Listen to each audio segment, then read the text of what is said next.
Hey, welcome back to another episode of Go Talk Markets, the first of 2023, the last of 2022-23 NFL regular season. Once again, joining on the show are, ironically enough, and this was not planned beforehand, but ironically enough, the two gentlemen that kicked off the season with me few short months ago, Payton, Doyle, and Jerm of Tough About Sports. What's up, fellas? How we doing today? Good evening. What's up? Glad to be back. It's been a minute. It's been a minute. Payton's been dying and drowning in Full Sail projects and stuff down there in Florida. Yeah, it's been hectic. Yeah, they like to say it's rigorous, and I would certainly say it's living up to the name. I love it when schools say they're rigorous and then they live I up know. to it. It's their favorite word. Yeah, at least it makes me think I'm getting my money's worth, huh?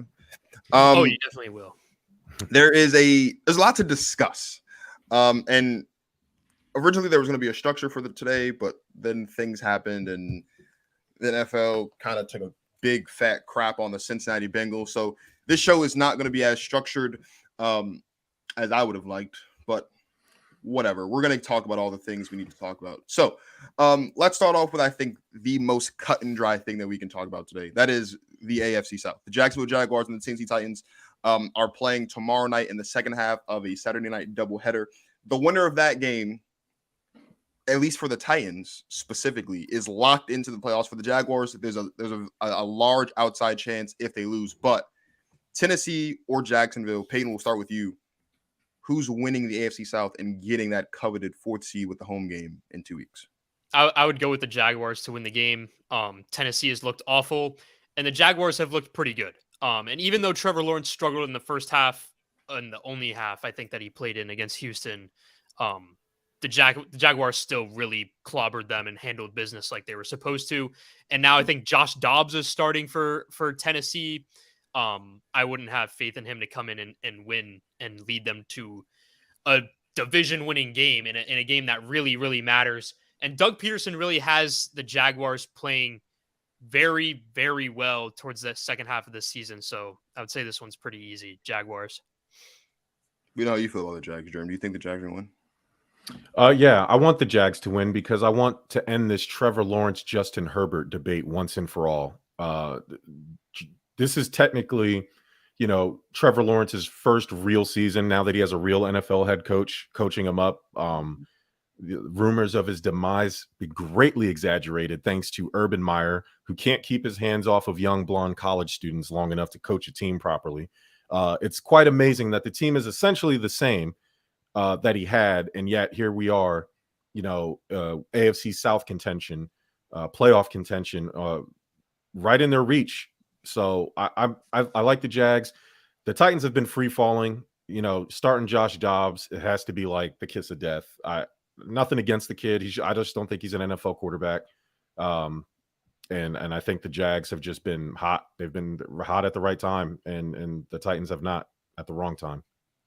So, I mean, we all know how I feel about William Trevor Lawrence and the Jacksonville Jaguars. I ranted about him ad nauseum last week when I was on the show with Sub Sports. But here's a question, right? Ryan Tannehill's obviously hurt. He's not playing. Malik Willis, again, hurt, not playing. So Josh Dobbs is getting the start. Who's the starting quarterback for Tennessee next year? Is it going to be Malik Willis? Are they going to go draft somebody? I don't know if Ryan Tannehill still has another year left on his contract. It's going to be Ryan. Like, what direction do you guys think Tennessee is going to go as it pertains to who's calling the shots under center next year? I would say unless like a clear-cut opportunity to get a quarterback for the future presents itself, which it rarely does, coming as a Browns fan, I would say they're going to stick with Tannehill. Either, I don't know if he's going to be a free agent. If he is, I bet they re-sign him for a deal and bring him back for a starting job, because I don't think Tannehill will demand a big contract on the free agent market anymore. He seems like we already kind of know who he is. So I would say they're more than likely to stick with Tannehill, because if we're being honest, Josh Dobbs gives them a better chance to win than Malik Willis, and that even if he wasn't ready for the NFL, that's not promising.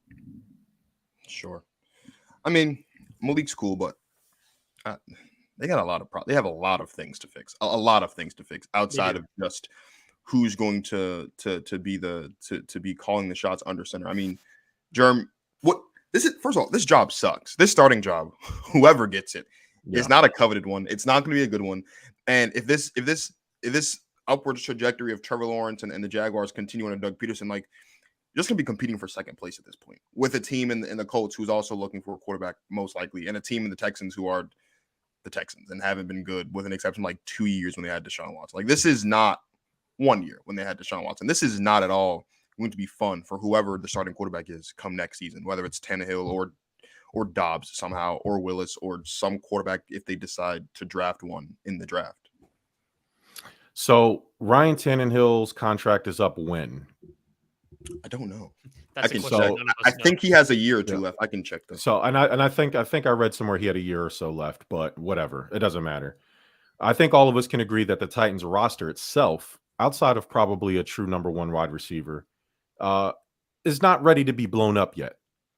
So Ryan Tannehill has 2 years left on his deal. He's got really one, because they can drop that, they can trade that. Or the other two are option years. Yeah, so he's on the roster for sure one time for next year, and then the other two are options. Yeah, options. So basically 1 year left, and they can just trade that, no problem. So what you do is you trade that to another team that needs a quarterback, and they don't really need a quarterback. They just refuse to play him, and you trade him for the player that they worked out in 2019, right before they got Ryan Tannehill. The stars turn around, line up perfectly, and the next quarterback of the Tennessee Titans is the Senator, Taylor Heinicke. That's who they need. Taylor Heinicke's been shafted by Ron Rivera. Their season for Washington was in the gutter, and he brought them back to prominence. Ron Rivera basically old yellered the entire Commanders season by starting Carson Wentz, who did awful, instead of riding with Taylor Heinicke. And then it came out that all the players in the locker room didn't want Wentz to start. And then Ron Rivera realized he didn't even realize he could get eliminated, which is egregious. He should get fired just for that. So what does Tennessee do? How many quarterbacks in this draft are game changers? I don't know. Maybe one, maybe two. Bryce Young and CJ Stroud. So maybe Will Levis from Kentucky if he can train, if it's time, but probably not though. He has to be in a perfect situation for him to be a game changer. And Titans, they don't have time for that.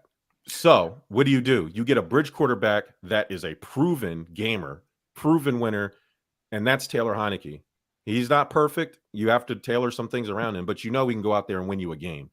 And I think Tennessee is a better structured franchise. Now, he's in his 30s, so he's not a long-term solution. I'm not saying he's the next franchise guy, but it'll buy you some years for you to draft a quarterback. You don't have to panic and do what the Colts did and draft aging veteran after aging veteran and trade for aging veteran that's not working out, and then you're going backwards. You get with Taylor Heinicke, a guy who knows that people like. He's selfless. He's a good leader, and he can win you football games. And he's a hell of a lot better than Malik Willis or Josh Dobbs or whatever else you got going. And he's going to be cheap. So, and maybe you do a little swap there. You give Tannehill to Washington. That'll help them out, and he gets a little fresh start. And then Taylor Heinicke can be your bridge guy for the next couple of years. That's a good idea. I think also Brissett and Minshew are going to be free agents as well. So that would be a couple other bridge options as well. Who rose their stock more this year, other than Geno Smith, than Jacoby Brissett, who everybody thought the Browns were dead in the water for 11 games. And I mean, he had them. I mean, you could argue that they should have just kept them in. Who knows what could have happened. But shout out to, I didn't think Jacoby Brissett, I thought he'd be terrible. And he shocked the hell out of me. So shout out to him. But I like that. That'd be a good one for Tennessee as well. I'd like to see Jacoby Brissett get one more lap around the track as a starting quarterback. Like, even if it is, again, as a bridge for a couple of years, but just he does what he needs to do. He's not a bad quarterback. I don't think he gets a lot of love. So the AFC is a mess. The AFC is a mess. Specifically at the top of the AFC. And there's a lot of different things and a lot of moving parts that goes into that. And we'll get into that in just a second. But let's focus in on AFC on the things that are clear. Like I said, the Jaguars have a very off chance of making it to the playoffs, even if they lose to the Titans. But chances are they're not going to lose to the Titans. So you don't have to worry about that. There are 3 teams in line for one spot. The Patriots, the Steelers, and the Dolphins. The Patriots obviously have your Bills, Jerm, this weekend. As we discussed, the Patriots are going to get hands and feet put on them this Sunday. by the Bills in honor of DeMar Hamlin. So we can actually ignore the Patriots altogether. So let's be serious. It's really between the Dolphins and the Steelers. The Steelers have to play the Browns. The Dolphins have to play the Jets with Skylar Thompson. The team announced earlier today that Tua's not playing in that game. So that could be massive. Steelers or Dolphins? Jerm, who's clinching that 7th seed? Because I'm a Bills fan and I'm genetically predisposed to hate the Dolphins, I'm going to go ahead and say the Steelers. And it's really less about that and more about Kenny Pickett has gotten better every single game. And I refuse to doubt Mike Tomlin's excellence, who's been an excellent coach. They started awful and they just keep getting better every week. George Pickens is looking I don't know what's up with the Steelers. Whoever is scouting receivers, drafting receivers for the Steelers is amazing at his job. Now, they tend to flame out for whatever reason. They go crazy. But for a couple years, they're excellent, excellent receivers. And Pickens and Pickett together have been just magic. Trading Chase Claypool and simplifying that offense and giving George Pickens those looks has been a blessing in disguise. And then you have Najee Harris, like too many weapons. They're clicking at the right time, and Pickett looks like the real deal. Now, again, they're going to need more help, I think, than the Dolphins probably do. So it could be the Dolphins just based on math, but I would trust the Steelers going on ahead than I do the Dolphins. Yeah, the Dolphins would have to beat the Jets, and New England would have to lose, and we know New England is going to lose. So really, the Dolphins have to beat the Jets, and then for Pittsburgh would need for Miami to lose, and they would have to win, and Miami have to lose to the Jets also. So the math is not on the side of the Pittsburgh Steelers, but like you said, Mike Tomlin always makes a way out of no way. So I know you're predisposed to hate the Steelers because you're a Browns fan, and it also just so happens that the Steelers are playing your Browns this Sunday, Payton. But who do you have making to the playoffs? The Steelers or the Dolphins? If I had to pick one, I would pick the Steelers, of course. I don't have faith in the Dolphins, especially without Tua. I think, and especially now that Joe Flacco is starting for the Jets, I think Joe Flacco gave them the best chance to win all along, especially with an injured Mike White and Zach Wilson, who is a terrible NFL quarterback and doesn't really even belong in the league. Mm-hmm. I think the Jets go into Miami and they upset their division rival and knock them out of the playoffs. So then it would go down to the Patriots or the Steelers. And if you're asking me who has the best chance to win this Sunday between those two teams, it's definitely the Steelers. The Browns are such a wild card.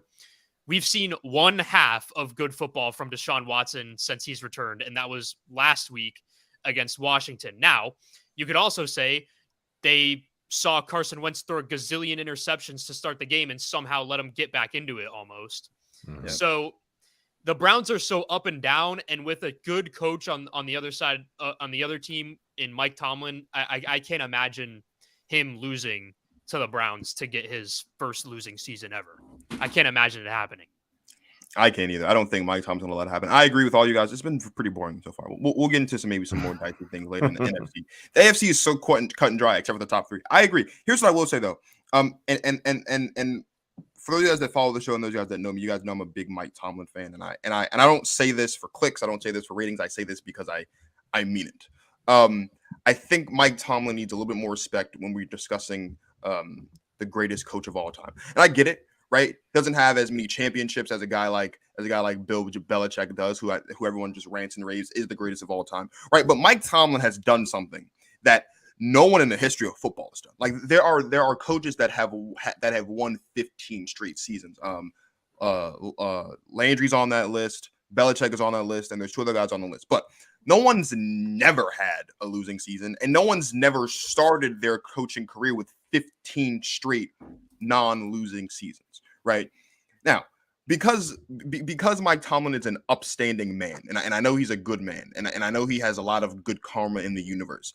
It wouldn't at all shock me, and I don't think this would happen, but just like for Mike Tomlin's luck to break this way, wouldn't it all shock me if maybe the Steelers tie this game against the Browns? Because as long as they tie, that's still not a losing season. But I really, really, really think that we need to start putting a little bit more oomph in the conversation where we talk about the greatest coach of all time and put Mike Tomlin in that conversation, right? I was having this conversation the other day with one of my friends, and he was saying, yeah, well, Bill Belichick owns Mike Tomlin. And I asked a really honest question, and this is an honest question. This isn't my bias. This is just really what I think.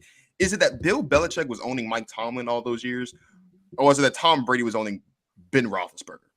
And I think it's more so that Brady was owning Roethlisberger than it is Mm. that Tomlin was owning Bill Belichick. Because I don't think there's, first of all, and we all know this, if Tom Brady's the greatest quarterback of all time, there's not much that you really need to do as a head coach when you've got the greatest guy under center doing it for you on offense. You really only have to worry about the defense, which begs the question, was Ben Roethlisberger doing what he needed to do offensively against those Patriot defenses? And the answer is no, because as we all know, the Patriots, for a large part of their run with Tom Brady, was buoyed by good to great defensive effort and defensive players and defensive seasons. Like, we know that. So Mike Tomlin, I think, is not going to lose to the Browns this year. And even if they don't make the playoffs, that's all that matters, is that they don't lose to the Browns this year, whether it's this week, whether it's a loss, whether it's a tie, or whether it's a win or a tie.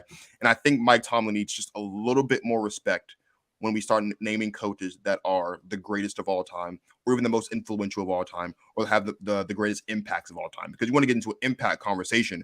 I mean, we're looking at an African-American head coach that's had his job for 15 years in an era when it seems like every African-American head coach in the league over the last 10, really since he's been in the league, gets one lap around the track. That's it. And your first mistake, you're done. He's an upstanding guy. He's the epitome of consistency. He's the epitome of leadership. He gets the job done. He is a positive influence. You heard him talk about DeMar Hamlin a couple of days ago, and how much he means to him, like what it means to him to be a head coach. So Mike Tomlin, I think, needs just a bit more respect. I'm not saying he is the greatest head coach of all time, but I'm saying he needs a bit more respect in the conversation, because I think immediately you say Mike Tomlin, and the first thing that comes to mind, aside from the losing seasons, or aside from not having losing seasons, is, well, where's all the championships and the accolades and the coach of the years and things like that?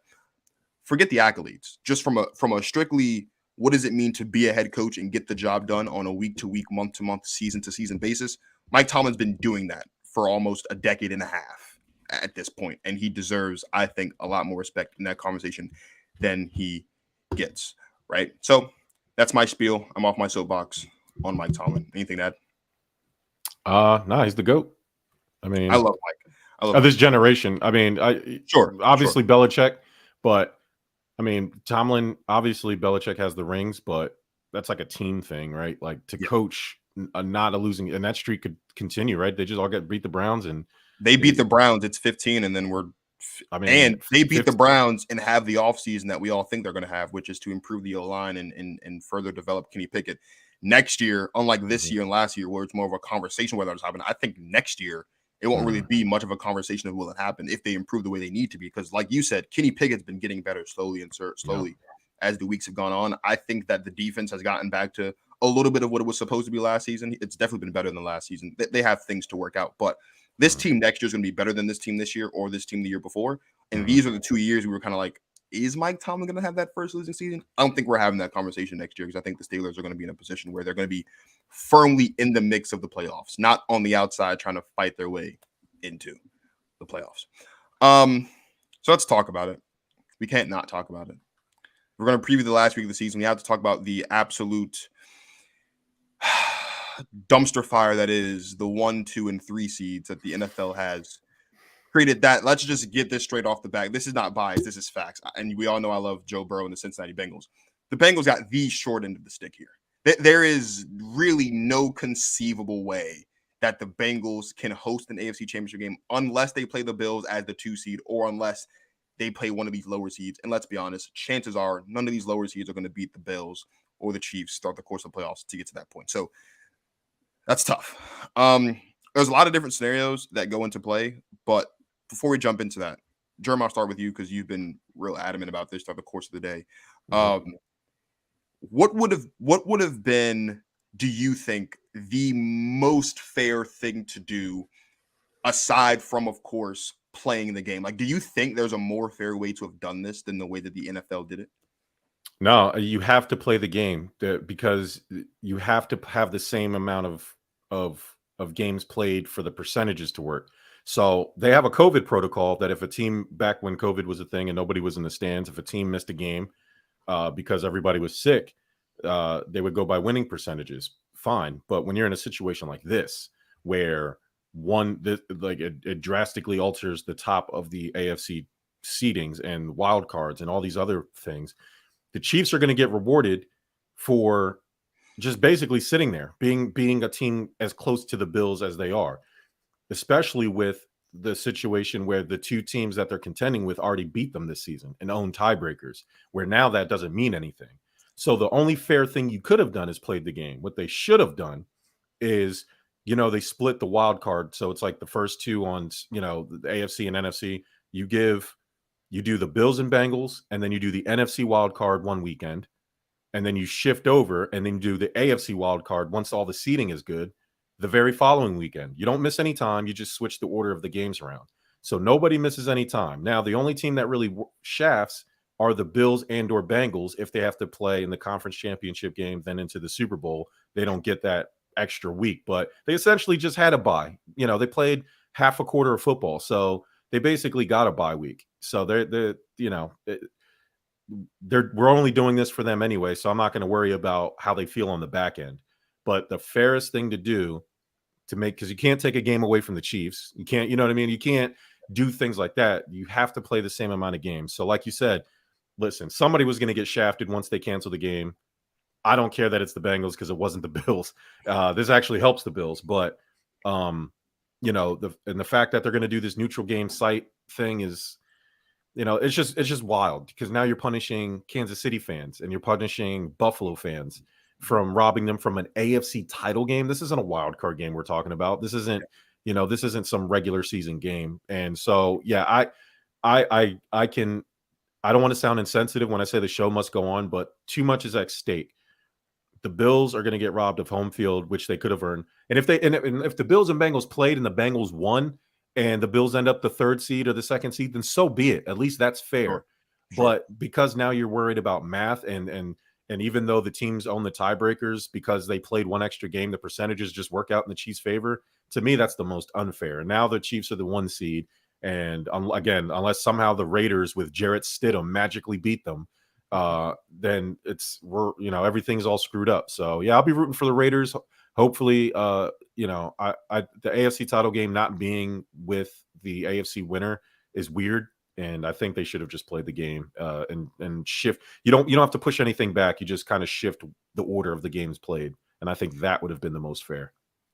Just before Payton jumps in, I was going to say the thing that I think just kind of makes this so murky is because the Bills and the Bengals both in their head-to-head matchups against the Chiefs won the game.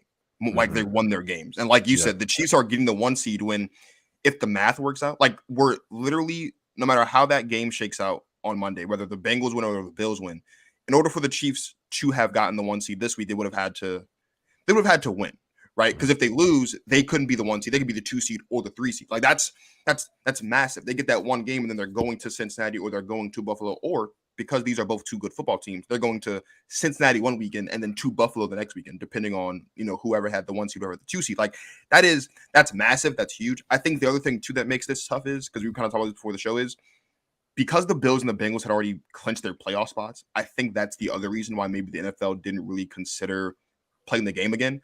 I think if one of these two teams hadn't already clinched their playoff spot, they would have tried to figure out a way to make this game happen so that that other team or both of those teams could have that fair shot of punching their ticket into the playoffs without having to do some weird win percentage thing.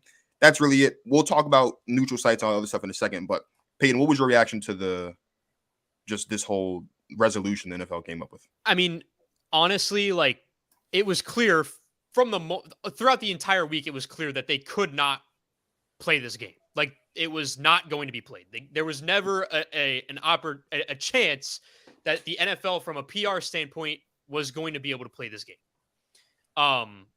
Now, somebody, like Jerm said, somebody was going to lose out on this. It happened to be the Bengals. But the Chiefs ended up getting lucky, like Jerm said, by just sitting there. And it's tough, but I would say that with the situation at hand, like the NFL did okay. Like it wasn't maybe the best thing. Obviously, like in a perfect world, they found a way to schedule the game and found a way to play it.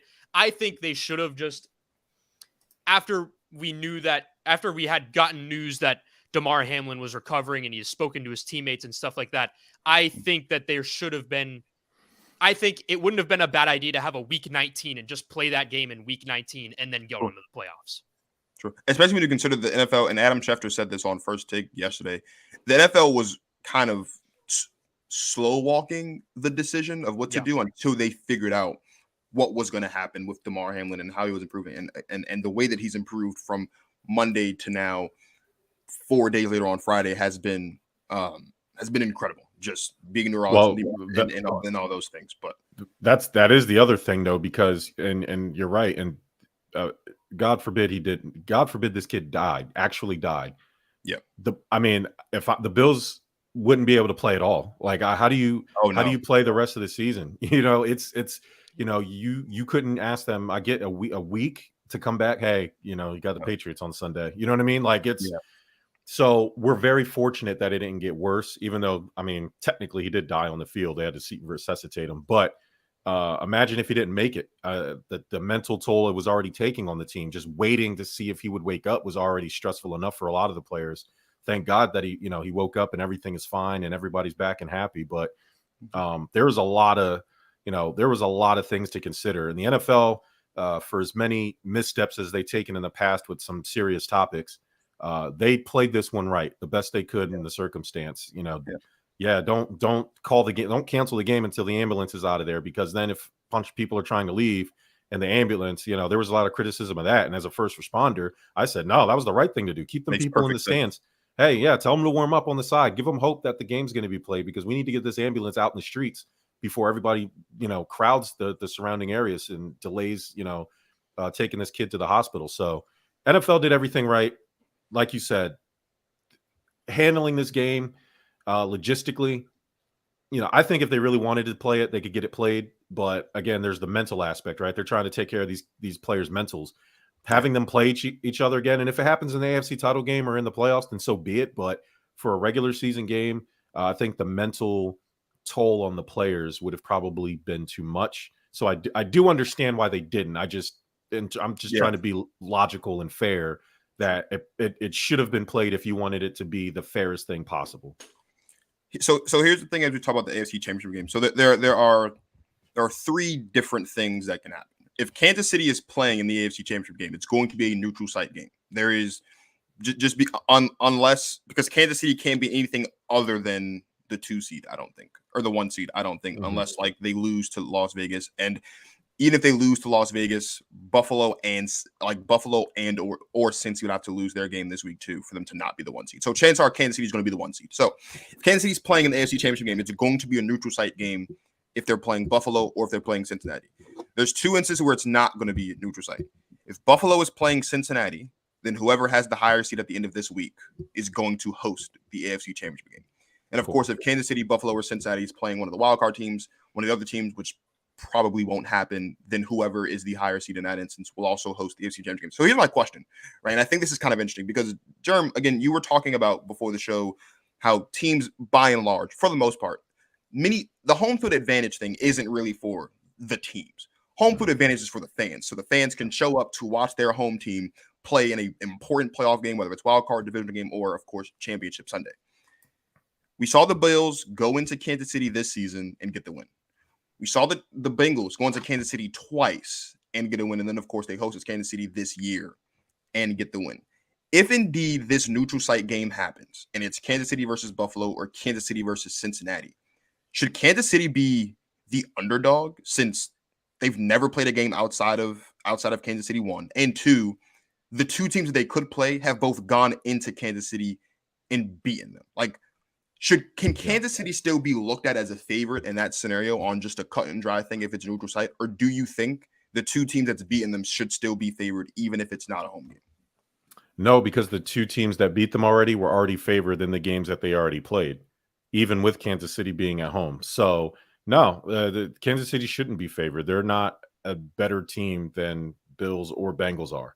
And so especially on a neutral field. Now, if they were at home, if you wanted to give it like a little, 3.5, like whatever, fine. If you want to talk about slight favorites, then if you want to give them a -4, have at it. But if you're talking a neutral site game, especially in a dome, I think I would favor both Buffalo and Cincinnati in that instance. Especially if the Bills and Cincinnati beat Kansas City more handily than the Bills did, and the Bills were still favored against Cincinnati when Cincinnati was home. So just by simple, simple math, I would definitely favor both teams on a neutral site, especially if it's at a dome, which it sounds like it's going to be. Kansas City underdog against Buffalo or Cincinnati this year, Payton? As it stands right now, yes. I mean, we'll see how the playoffs play out. If Kansas City is just rolling everybody and Buffalo or Cincinnati just barely are scraping by, yeah, I mean, you'd probably have the Chiefs as favorites. But I could see the spread being like 2.5, 3 max, because it's gonna be such a close game. So it's not even really gonna matter who's the favorite, to be honest, especially in a neutral site. Sure. Real quick, just because it just popped up on my Twitter. I know you're a baseball guy, Jerm. The Dodgers have officially cut ties with Trevor Bauer, the former Cy Young Award winner, who has spent the last year and a half engulfed in sexual assault allegations. Any comments on that? So, as you remember on Stuff About Sports, I made a quick clip about this maybe 2 or 3 weeks ago, right when he got reinstated, that they were already talking about doing that. They just wanted to move on from Trevor Bauer. I'm always of the belief that failure to indict does not mean innocence. I don't know the story with his child abuse and domestic abuse and sexual abuse case. Who knows? But sitting away from the game, as we saw with Deshaun Watson for over a year periods of time, especially when you're of a certain age, probably isn't the best. Now, baseball players especially pitchers, tend to kind of test father time a little bit better than other professional athletes. So I don't doubt that he will get a chance. He will go to a team, probably now, maybe not a contender, but he may go to a team that just like the Miami Marlins, who just want to sell tickets and don't care about winning baseball games.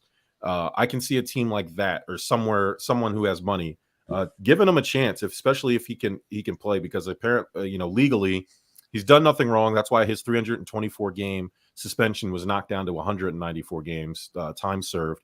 So, the story got recanted, or not enough evidence, or there was a girl got caught lying on some of the facts. So who knows what the real story is? The Dodgers just have already turned the page. They've been turned the page.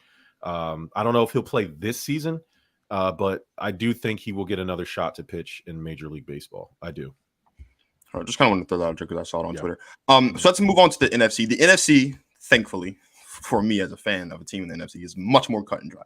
There are only two things that can happen. There are two things that fans in the NFC are looking for. We're looking out for, obviously, that 7th seed where the Seahawks, Lions, and Packers up for grab. And we're looking out for the 1 seed. The 1 seed that, by the way, the Eagles have had almost 3 weeks to clinch and have not been able to do so. Obviously, that's because of the absence of Jalen Hurts. So we'll start with the 1 seed. All top 4 teams right now, except for the Bucks, can clinch the 1 seed. The Eagles, the Vikings have a shot. The Vikings do not have a shot. I lied. The Eagles have a shot. The Cowboys have a shot. The San Francisco 49ers all have a shot at the 1 seed. When it's all said and done this week, Payton, who's going to be the 1 seed in the NFC and get that first round bye? It's going to be the Eagles, because they're going to beat the Giants and they're going to win and handle business, win the NFC East, and clinch the 1 seed, just like they were supposed to. I think Jalen Hurts is questionable, right? But they're expecting him to play or not play. Jalen Hurts is, this is my conspiracy theory. Jalen Hurts' status of the game is going to be listed as a game time decision, and they're not going to make the decision until the Eagles get to the stadium and figure out what the Giants are going to do, because the Giants can't move in their seating. Yeah. So the Giants, by all intents and purposes, they could rest Daniel Jones, and they could rest Saquon Barkley, and they could rest, I guess the only other player worth mentioning on the team is Kayvon Thibodeau. I mean, they got good O-linemen and things like that, but they could rest their starters theoretically, and the Eagles can't, because they still have a game worth meaning to play. I don't know. I think the Eagles are going to wait to see what happens with what the Giants decide to do before they make the decision. I would still assume, though, that because he's not close to like 70% health from what I've read and from what I've heard, chances are he's not going to play. Because if he falls on that shoulder or gets hit on that shoulder the wrong way, not only is he going to be taken out of the game this week, but then if they end up losing that game, he's not playing wildcard weekend. And it's just a smarter thing to do. It's much smarter to keep him out and play the Giants than play him, risk him. Not only do you risk losing the game, but then you also risk not having him next week for wildcard weekend if, in fact, you do lose the game. But right now, he's listed as questionable. I would say I would say even with Gardner Minshew, and especially if the Giants are playing their backups, the Eagles are going to win the game. So you have the Eagles as the 1 seed then, yeah? Yeah. All right. Jerm, who do you have as the 1 seed? Even if the Giants were playing all their starters, they should start Gardner Minshew for the reason you just said. They're still going to make the playoffs. Yeah, you want the bye, you want the NFC East, but you're not going to fall out of the playoffs if you lose the game. And having Jalen Hurts as healthy as possible for the playoffs is most important. If he's not 70%, then why would you play him? Now, if he's a little bit banged up, and sure, you want him to get the game, just that way his first game back isn't a big pressure game after the first round bye. But don't play him. You get the bye, and because Gardner Minshew hasn't played awful, the defense screwed them against the Saints, and they could just never get it back. They just never got their mojo because of the Saints were just moving up and down on the defense. And then the Cowboys, Miles Sanders fumbled the ball when Gardner Minshew was moving up the field like that. So the quarterback play isn't the problem for Philly. I know Gardner is not perfect. He throws a couple interceptions, but you can win with Gardner Minshew. They've won with Gardner Minshew. There was just some other factors at play. So I would trust the quarterback in that situation. Jalen Hurts healthy as possible for the playoffs is most important. And even if you don't get the bye, then so be it. But I wouldn't play him against essentially a meaningless game. I think it's a meaningless game because you're making the playoffs anyway. So you just really want the bye. And if it's that important to you, then you would make sure you do everything possible to help Gardner Minshew not ruin the game, make sure that defense does what they're supposed to do and win that game. Because I think even with Daniel Jones and Saquon playing, Gardner Minshew-led Eagles team should still be the favorites in a game of that situation. So I think I'm going to roll with the Eagles. The Gardner Minshew-led Eagles should be able to beat a team against the Giants, whether Daniel Jones and Saquon are playing or not. I do agree. The Eagles defense specifically has just not given me any reason to think that without Jalen Hurts, they can get the job done. Right. Tony Pollard and Zeke Elliott feasted on him 2 weeks ago. Andy Dalton / Taysom Hill feasted on them last week. And if Saquon plays, which he might not, but even if Saquon plays like a half of football, which I think it's possible. And for the Giants, them resting their starters, I think is more so just I don't really see the point in it for the Giants because this is also a meaningless game for them because they don't have anything to play for necessarily other than to just make sure that they are working out as many kinks as they can before they play whoever it is they're supposed to be playing next week. That's really all this is for the Giants. So I'd be a little surprised if they rest their starters. I don't understand why. Of course, you don't want to risk a freak accident and then a player gets hurt before next week. I get it. I would just be mildly surprised. I think the 49ers, though, are going to get the 1 seed because all they have to do is beat the Cardinals. And if you're asking me who I have more faith in, do I have more faith in the 49ers beating the Cardinals or the Eagles with the Eagles specifically without Jalen Hurts potentially beating the Giants with or without Daniel Jones and Saquon? I have much more faith in the 49ers being able to beat the Cardinals than Trace McSorley at quarterback for the Cardinals too. So right. And so again, right now, here's the thing with the 49ers. The 49ers can still win and not get the 1 seed, of course, if the Eagles do handle business without Jalen Hurts and or whatever. But just we've been kind of playing the math all day. If we're just going to play the math, I like the odds for the 49ers.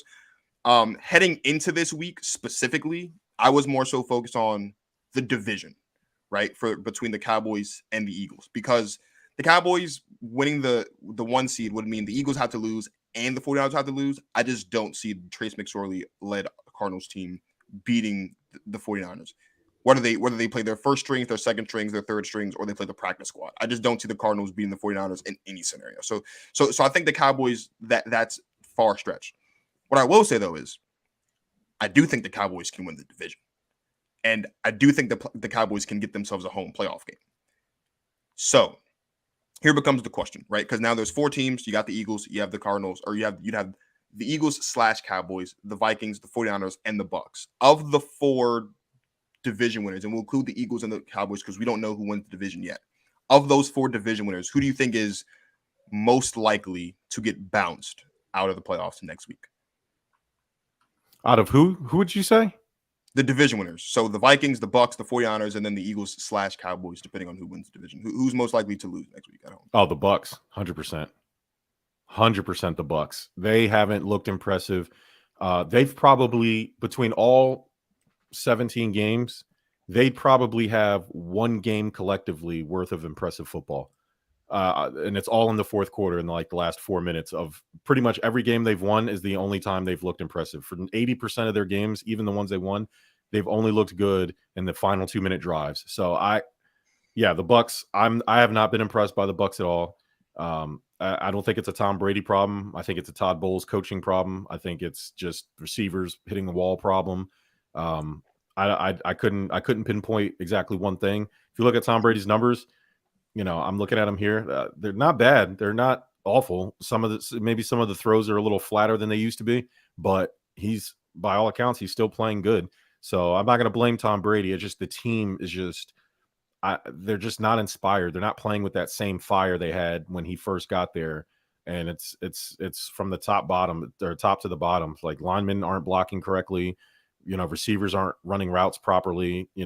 Leonard Fournette's fat and old. It's just like it's falling apart quickly. So in the Bucks, it's just they're lucky to be here, just based on their division, just not playing well. So I easily the Buccaneers. Payton, who do you think's out next week as division winner?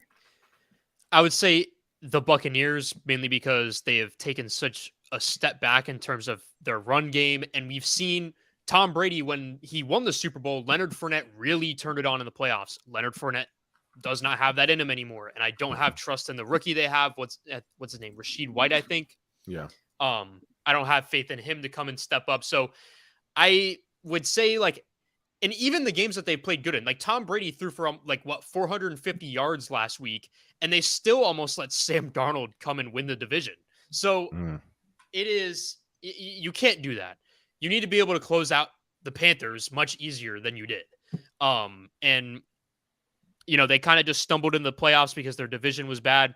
I would say if I had to pick another team, though, aside from the Bucks, I would say the Vikings. And I know Marcus is going to laugh at that. I'm glad you've come to your senses that your preseason Super Bowl pick is not a good football team. I'm glad we've come to that conclusion. Okay, I wouldn't go as far to say that they're not a good football team.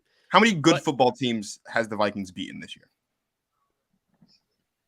I don't know. They have 12 wins though. Like I don't remember all 12 teams that they beat. They beat the Bills. So they beat the Bills. Okay. There you go. Some last minute theatrics, but a win is a win. Okay, they beat the Bills. They have 12 wins. You can't. They have 12 wins. You can't be a bad team and have 12 wins. Yeah, they're not a bad team. Is it? Sure, you can have a bad team and have 12 wins. No, there's no way. You can. No, we were 13-3 a couple years ago, and we were not that good of a football team. We just stumbled into 13 wins. As to the Vikings, specifically, listen. Here's the thing with the Vikings, right? The Titans are a bad football team. What I mean. The Falcons are bad. Maybe the bad label is a stretch, but here's the deal, right? The Vikings could potentially run into the Cowboys, who put hands and feet on them this season, 40-3.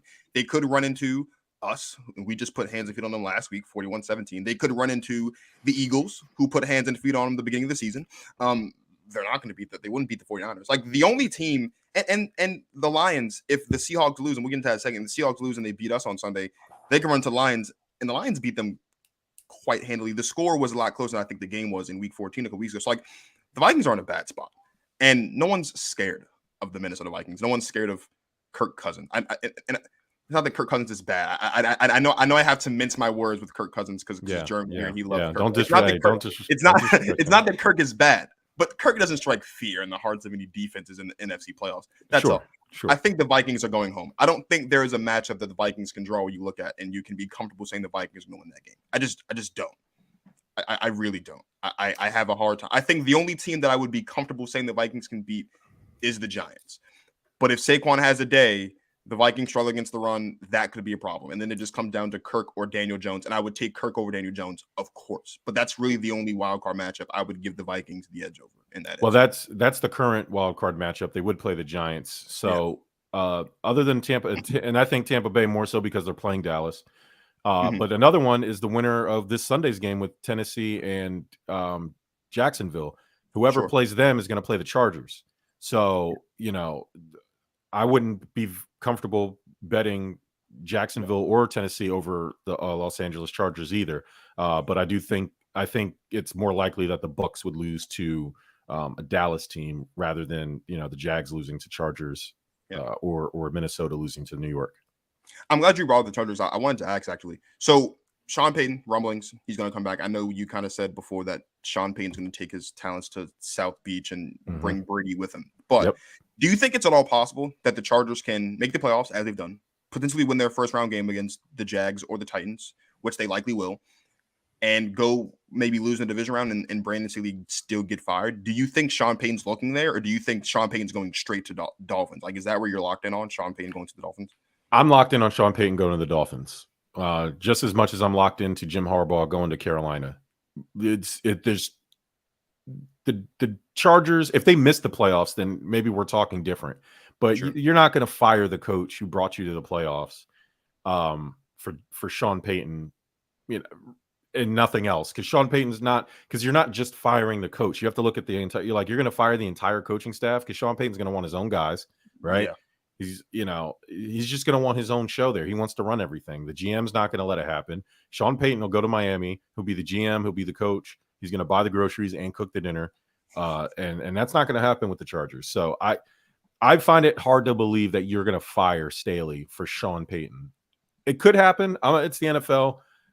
Stranger things happen. Right? We have seen stranger things happen. But if I was a betting man, I would think Miami's more of a clean slate, right? There's more play with Miami. He can actually mold that. Chargers, there's a limit that you can do. Payton's going to be able to choose. Like, obviously, again, it's Justin Herbert there. You're not going to get much better than that. But he's going to want to bring Tom with him. He's going to want to bring his players with him. He got Vic Fangio already tabbed up. He's already got a bunch of other coaches in line. Like, it's just the Chargers aren't. The Dolphins were more liable to clean house as a team that might miss the playoffs than the Chargers, who have been steady and growing since Staley's gotten there. Sure. Two more things to talk about. We'll start though with the 7th seed in the NFC. Right, there are only 3 teams in line for that, and it's really simple. For the Packers, it's you win and you're in. The Lions would need to beat the Packers, obviously, the last game of the season, and they'd also need for the Seahawks to lose because they lost to the Seahawks early in the season. The Seahawks would need the Lions to lose, and they would need to win, and they would need the Lions to win as well because the Packers, with a win over the Lions, would have more in-conference wins than the Seahawks. So, Payton, who will be the NFC's 7th seed come this time next week? I basically think that this Lions and Packers game is like a 50-50 matchup. I really cannot pick who's going to win the game because I think both teams kind of cancel each other out. Like, Detroit has a really bad defense all around, and the Packers are going to take advantage of that. And we saw what they just did with DeAndre Swift and Jamal Williams last week on the run game. Now what they're going to do against Green Bay and an even worse run defense, if they can do that again, it's going to be an insane matchup. So I would give the edge to the Packers just because Aaron Rodgers, and I know that they have the winning pedigree, at least in the regular season, to win big games. So I would give them the edge. Plus, I think it just fits the script. It's the Sunday night game. You have Aaron Rodgers. Everyone counted him out. Back against the wall. Run the table and get into the playoffs. I think I would pick the Packers to be the 7th seed. Jerm, who's the 7th seed in the NFC? Since the Lions have started 1-6, they have turned their season around with a 7-2 record, scoring 28.9, let's call it 29 points per game, plus 74 point differential, plus 10 turnover differential, plus 16, shout out to Aiden Hutchinson, sack differential, all which rank in the top 5 in the NFL. Yep. The Rams should beat the Seahawks. I think they're at home this go around. I think isn't that the last game? Who are they playing? Who are the Rams playing? They're playing the Seahawks. Yeah. I think it's at Seattle then. I think they already played. They're going to Seattle. It's Bob's first game back in Seattle. Hey, Baker Mayfield, Sean McVay, Bobby Wags, do this for Detroit, man. Do it for Detroit. Dan Campbell, if he can somehow bring the Lions from 1-6 to the playoffs, he's the coach of the year. No debate. No debate at all. And he still might be coach of the year. I don't know. He's definitely still in the conversation no matter what happens. Damn that 1-6 start. If they would have just won one more game, this wouldn't have been a conversation. They would have been in the playoffs. But here we are. My heart wants the Lions, but I have to be logical and look at the math. So Sure. as it stands now, the Packers probably have a better chance to beat the Lions than I would suppose the Seahawks do beating the Rams. The Packers beating the Lions. Man, The games are both. I know they're both less than like 6 point. I think on the spread though. man, that's Um, tough. they're both close games. They're both like pick'ems. The Essentially. Packers are home. Yeah, we're at home. Yeah. If the Lions were at home, I'd probably pick the Lions, and I would trust that the Rams could still go to Seattle and beat Seattle. But it's probably going to be the Lions. Yeah, the Seattle. I don't know. Seattle probably has a better chance, right? They have it. I don't know. Seattle's favored in their game. Our game is like when I Push. checked it earlier today, our game's like a 3 point spread or something like that. It's as close Seattle's to a pick'em as you can be without it being a pick'em. and Seattle's currently the 7th seed right now. Yes. Yeah. I want the Lions just officially as a pick. Like my heart says the Lions if that can happen, but I do think it's more likely that the Seahawks will just win and they don't have to worry about nothing and probably just be the 7th seed. So Seahawks. Sure. But my head says Seahawks, but my heart says Lions. And another thing with the Lions too is that it's going to be played in Lambeau, and I would assume that it's going to be, especially since it's at night too, under 50 degrees. It'll be 34 degrees. Yeah. Yeah, and Jared Goff has like the worst quarterback rating in games played under 50 degrees, and California boy. So I wouldn't trust him going to Lambeau, especially in the wintertime, to go win a game. Yeah. And the other thing too for Jared Goff's home road splits in general have not been he's had one of the worst home road splits of all the eligible quarterbacks in the league this season. Like he plays phenomenally at home, doesn't play that great on the road. Payton mentioned the script, right? And we always joke about how like there's an NBA script and things like that. Like it would be perfect for the script, right? If the Packers could get this game done. But I feel like it'd be so on brand for the Packers, especially if the Seahawks lose. If we waltz into Lambeau at home against the Lions and drop this game, and it's in our hands, like I feel like that would be so on brand for the Packers. It'd be so on brand for Aaron Rodgers, who I think obviously I love Aaron Rodgers, the player, the person. Don't have that strong of opinion of him, but as a player, I love him. Like it'd be so on brand for Green Bay. Especially when you look at what's happened to us over the last, since we've won the Super Bowl, of course, but especially over the last like 5 to 6 years of just like being right there, like just that close but no cigar. Like, of course, I think the Packers are going to win this game because it took us almost the entire season to get here.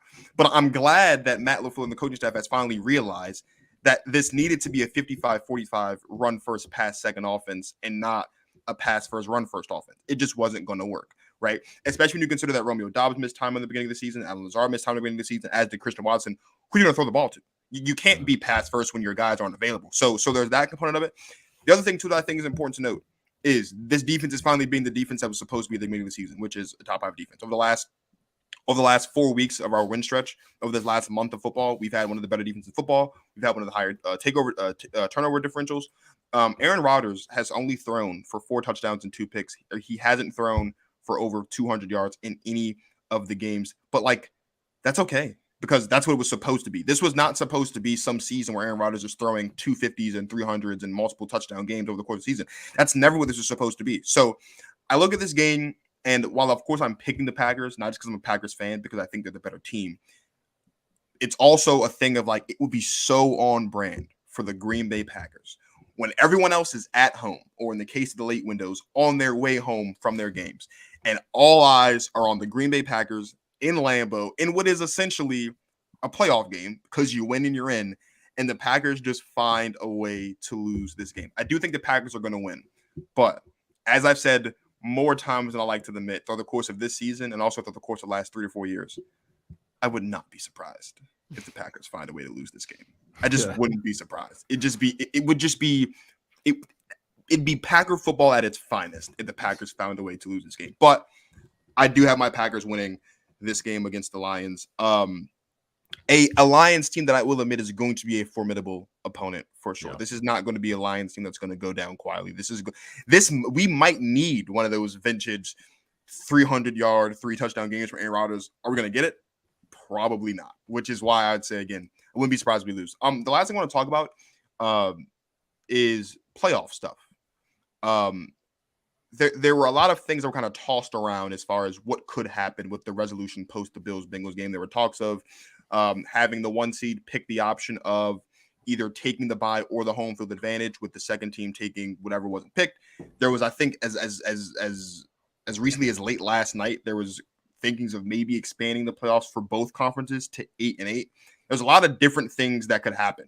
And these aren't just things that they're talking about for this. I think these are things that they were also kind of considering just as a new CBA comes up in a couple of years and things like that. So, fellas, if there was one thing that you could change about the playoffs heading into the next CBA or whenever they decide to make this decision, what would be the one thing that if you were in charge, you would change about the way that the playoffs are structured?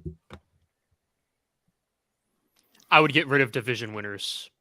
Yeah. And I would just have the best 7 teams in each like the NBA does. Best 7 teams in each conference. You go in, and then that's how you do the seeding. Because I don't think, and maybe you could find a way to make sure that division winners matter. But most of the time, division winners are going to make the playoffs anyways. Yeah, you win your division, you make the playoffs. Yeah, exactly. And I don't think that you should have, and we've seen it in the past where teams with losing records have gotten in because they've won their division, especially in the NFC East. But like the Jags and the Titans, neither of those teams, the Titans shouldn't even be in it. And if you think the Jags should be in it, they certainly shouldn't be the 4 seed. So that's what I would say.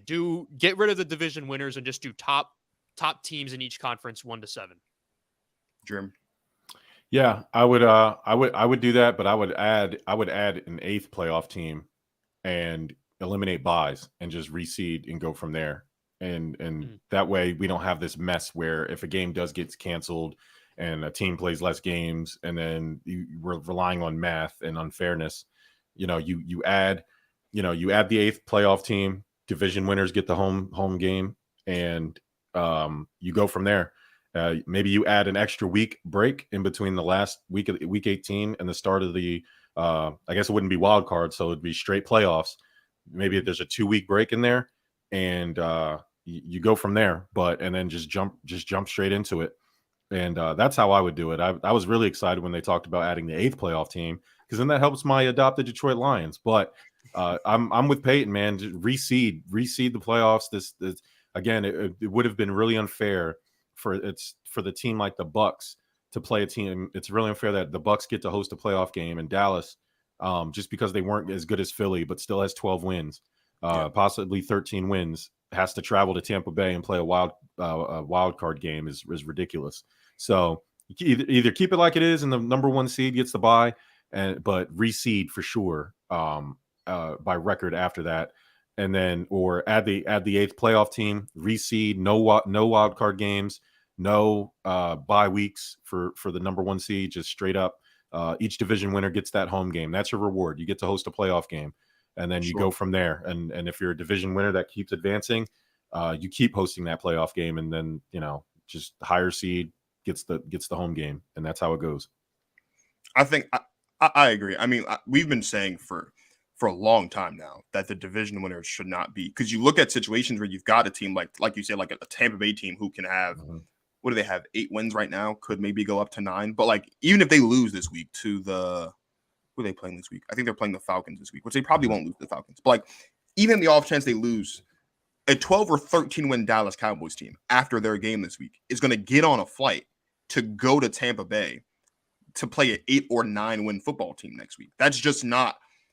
That just shouldn't be what it is. Like, because here's the thing: winning the division doesn't mean anything, really. Yeah. Because if you win your division, like Payton said, if you win your division, you're gonna make the playoffs, and you shouldn't be awarded for winning your division with a lower record just because, in the case of the South, specifically both Souths, the South sucked this year. North, East, West were good divisions, but now both South teams are going to be hosting playoff games because their division wasn't as good, so the ceiling to win the division wasn't as high as the ceiling in the NFC East or the ceiling in the AFC North or whatever the case may be. Like 100%, no matter what happens, whether they add the 8th team or not, I don't think division winners should get that home playoff game. Let me clarify, because I definitely contradicted myself. What I meant was the top 4 seeds get to host a playoff game, not the division winners. So that's what I know I contradicted myself a little bit, but that's what I meant. So you know, high seeds get the win off. You got the highest seeds get the 7, 3, 6, 4, 5, whoever's the higher seed. And that's why you want to do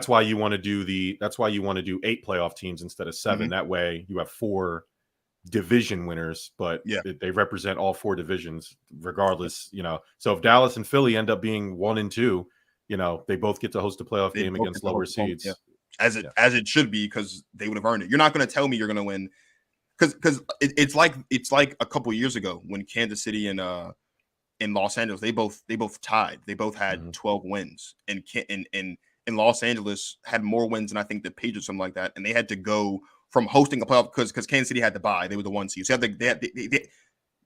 Los Angeles had to go on the road as the 5th seed with more wins to play a game, and then your entire playoff series is now on the road playing teams that didn't win as many games as you, all because you didn't win your division. It's just when you talk about fairness, just get rid of the division winner things, because it doesn't mean anything. Like, it's the same thing in the NBA. Like, no one says here are your Pacific Division champions. That's not what it is. No one cares who wins the Pacific Division on a year-to-year basis. You don't get into this to hang division title banners. You get into this to hang Super Bowl banners. That's what it should be about. I agree. 8 teams, top 4 teams get the seeding, and then there's no bye, and then that makes it as fair as possible. Because now, if you're a good football team, and that also gets rid of the bye too, because there's some teams that get the bye, they play great. There's some teams in history that have gotten the bye and they come out the next week and they stink up the drain and play bad.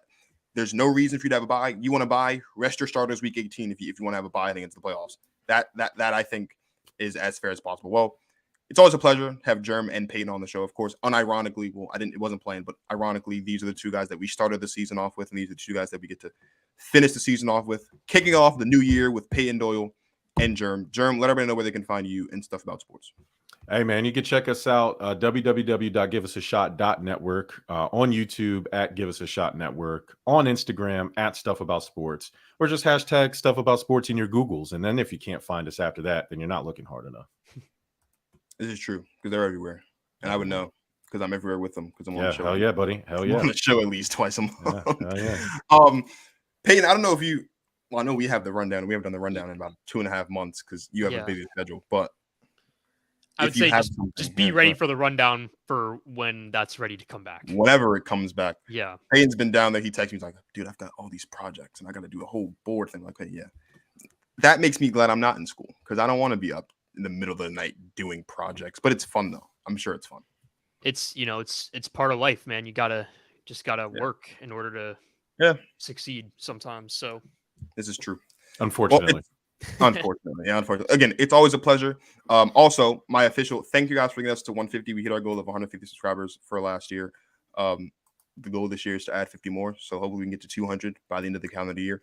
The end of the season, also not football season, the end of season 2 of Go Talk Marcus is also coming soon. It's been a fun season. I don't think we'll hit 100 episodes this season, but if we do, that'd be cool. We'll be right back here next week to preview an official preview of the playoffs once you know who the all 14 teams are going to be. Same time, same place, YouTube, YouTube, Twitch, YouTube, Twitch, Twitter, Facebook, live 8 o'clock with guests. You can follow on Instagram, Twitter, TikTok at Marcus. Please, if you like what you're seeing and you're watching the show, subscribe. There's a bunch of guys that watch that aren't subscribed. If you like what you're seeing, subscribe to the channel. Follow on Instagram, follow on Twitter, follow on Twitch, follow on TikTok. I'm going to make it a point to be as active on TikTok as possible this year. If you guys follow me on Twitch, sometimes I report things, sometimes I tweet my thoughts depending on what's happening. So follow on Twitch. Instagram and Facebook is where we do our promotion and things like that. So for Jerm, one half of Stuff About Sports, and for my guy Payton of the Payton Doyle Show, formerly, and I guess the rundown whenever it comes back. This is Marcus, a Go Talk Marcus signing off. Thank you guys for watching, and as always, you guys enjoy the rest of your lives.